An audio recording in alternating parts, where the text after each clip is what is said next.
해탈은 어떻게 찾아올까요?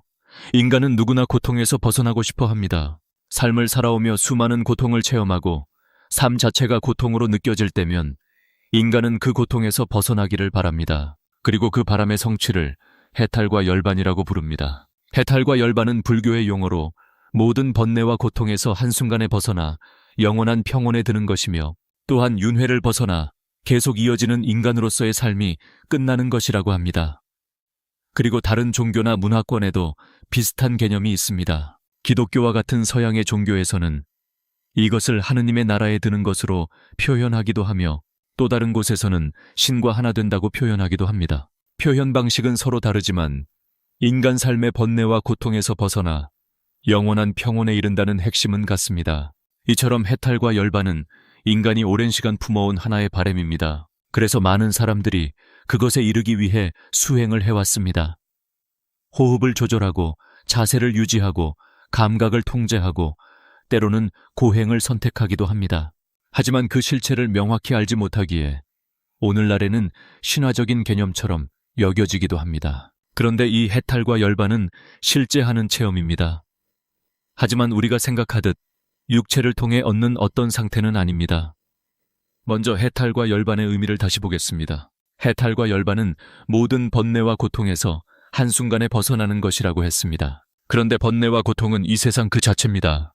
왜냐하면 이 세상은 하나인 일원성에서 분리되어 나타난 이원성이며, 이원성은 긴장과 대립, 그리고 분리된 물질성이고, 그것이 곧 번뇌와 고통이기 때문입니다. 따라서 해탈과 열반은 모든 이원성과 물질성에서 벗어나는 것이며, 곧 이원성과 물질성 그 자체인 이 세상에서 벗어나는 체험입니다. 그렇다면 우리는 이 세상에 있으면서 어떻게 이 세상에서 한순간에 벗어나는 체험을 할 수 있을까요? 어떤 영은 바로 그 모순적인 체험을 할 수 있습니다. 먼저 이 세상의 이원성, 곧 물질성은 점점 작아지는 흐름 안에 있습니다. 이전 영상에서 이야기했듯 이 세상은 물질이 점점 작아지는 방향으로 끊임없이 변화하고 있으며, 그 현상이 부분인 우리의 입장에서는 시공간이 팽창하는 것, 곧 빅뱅으로 체험됩니다. 즉, 끊임없이 물질인 이원성이 시공간인 일원성으로 전환되고 있으며 우리는 그것을 시간의 흐름으로 느끼고 있습니다. 그래서 시간의 끝에서는 물질성인 이원성은 사라지고 일원성인 시공간만 남게 됩니다. 그 시간의 끝이 바로 해탈과 열반의 자리이며 하느님의 왕국입니다. 그리고 지금 이 세상 안에 있으면서도 그 시간의 끝과 맞닿아 있는 존재가 있습니다. 그것은 블랙홀입니다. 이 블랙홀은 우리 영의 몸의 형상 중 하나입니다. 우리의 영은 이 육체에서 비롯된 존재가 아닙니다. 영의 세계는 거시적인 힘인 중력의 정보 세계이며, 그곳에서 우리의 영의 몸은 장대한 구조로 오랜 시간을 존재합니다. 반대로 혼의 세계는 미시적인 힘인 전자기력과 핵력의 정보 세계이며, 그곳에서 우리의 혼의 몸은 작고 순간적인 시간을 존재합니다. 우리가 지금 보고 있는 이 육체가 바로 혼의 몸입니다. 그리고 우리의 영의 몸은 태양과 같은 거대한 별이 중심이 되는 매우 장대한 존재라고 했습니다. 이제 우주에서 가장 신비로운 존재 중 하나인 블랙홀을 보겠습니다. 블랙홀은 거대한 별이 수축하여 만들어진 천체이며, 중앙에는 중력이 극한으로 집중되어 무한대로 발산하는, 그래서 물리적으로 정의되지 않는 특이점이 존재합니다. 그래서 이 블랙홀에서는 빛을 포함한 어떤 정보도 빠져나올 수 없으며 우리는 직접 볼 수 없고 주변 시공간의 왜곡을 통해서만 그 존재를 알 수 있습니다. 그리고 이 블랙홀의 중요한 특징 중 하나는 시간 지연입니다. 중력이 강할수록 시간은 더 느리게 흐릅니다. 그래서 블랙홀에 가까워질수록 시간은 점점 느려지게 됩니다. 그래서 영화 인터스텔라에서는 주인공이 블랙홀 근처로 다녀왔을 때 가지 않은 사람의 시간이 훨씬 많이 흘러 늙어 있는 것을 보는 장면으로 나타납니다. 그리고 블랙홀의 중심으로 다가가 이 현상이 극단으로 가면 어떻게 될까요? 시간은 무한하게 지연되며 외부에서 보기에는 그곳의 시간이 흐르지 않는 것처럼 보입니다.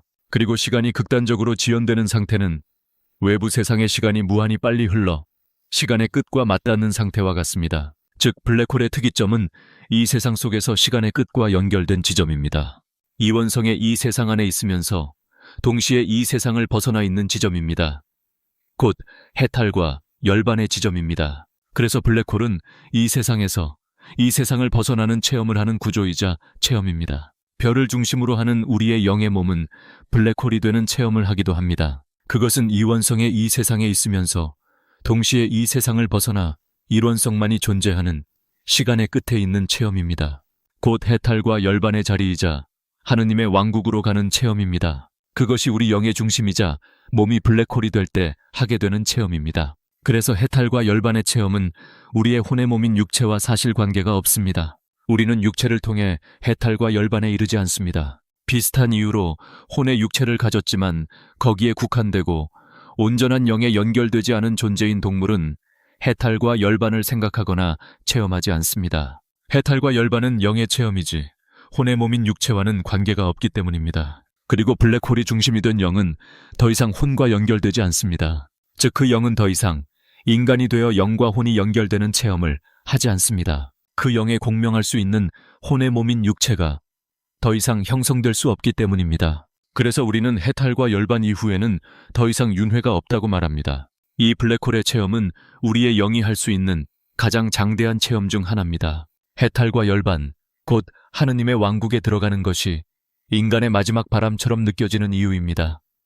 하지만 마지막으로 알아야 할 것이 있습니다.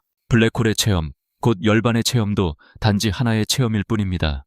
영원한 평온이라는 열반의 체험이 의미를 가지는 것은 그에 앞서 수많은 고통의 체험이 존재하기 때문입니다. 우리에게는 가장 분리된 체험부터 가장 통합된 체험까지 모든 단계가 존재합니다. 우리는 이 작은 육체에 국한된 하나의 혼의 존재만도 아니지만 별이나 블랙홀과 같은 거대한 하나의 영의 존재만도 아닙니다. 우리의 영은 수많은 혼과 연결되어 수많은 혼의 체험을 하며 우리의 신은 수많은 영과 연결되어 수많은 영의 체험을 합니다. 우리의 본질은 수많은 혼과 수많은 영의 모든 체험을 포함하는 우리의 하느님과 똑같은 무한하고 완전한 존재입니다. 그래서 우리는 해탈과 열반에도 굳이 집착할 필요가 없습니다. 모든 체험이 그렇듯 해탈과 열반의 체험 또한 찾아오는 수많은 하나의 체험일 뿐이기 때문입니다.